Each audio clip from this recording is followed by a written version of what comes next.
Alright, London Calling by The Clash. Now, this is a double album from 1979. I guess it's kind of like punk rock. I guess you describe it as punk rock. It's kind of like post-punk, I guess. And I chose it because it's just also regarded as like one of the best albums. This is kind of how I choose most of these albums. They're kind of like, I've heard of good things about these albums. So I want to give them a try myself. So yeah, this is The Clash. I knew a couple of, I think I just knew London Calling off this, to be honest. It's literally all I knew. Hence it being the title track and stuff. Now, with this album, I was kind of like, I was unsure at first, to be honest, because I thought it'd be a lot more of like a heavy kind of, what you'd expect to be punk album. Mainly based on like the album cover and London Calling, the song I knew. But then it was kind of very different today. It was quite like mellow, to be honest.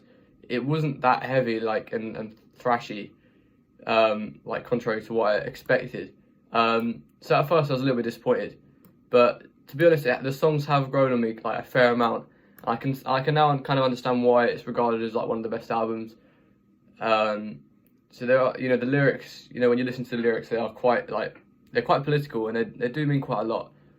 So that's always a good thing. But yeah, it is obviously a double album, so even like after listening to it for a week, I still haven't grasped all the songs, and maybe I've got like, I understand London Calling, Brand New Cadillac, Jimmy Jazz, Really Can't Fail, Spanish. Yeah, you get the idea. Like, it's kind of like every other song at this point, which is fine, but it does mean the whole listening experience isn't as good, because sitting for an hour of music and half of it you don't really care for is, it takes time. The album will grow on you for sure, but based on my week of listening to this, I'd say I probably would get a little bit bored if I was listening to the whole thing start to finish. Now, this is also, this is the opinion of a 16-year-old.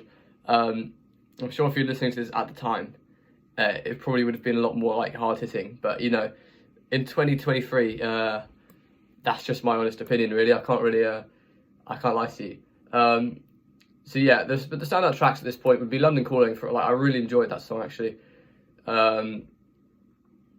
And I quite enjoyed Spanish Bombs and like a bit of Train in Vain, but I prefer Spanish Bombs. But yeah, overall it's like not really my thing. I wouldn't really probably choose to listen to this, so I'd give it a 6.5 out of 10. But I still respect the album. I still think, given some time, I think this could be even better than that. But yeah, for now that's what I'm going to give it. So that is London Calling.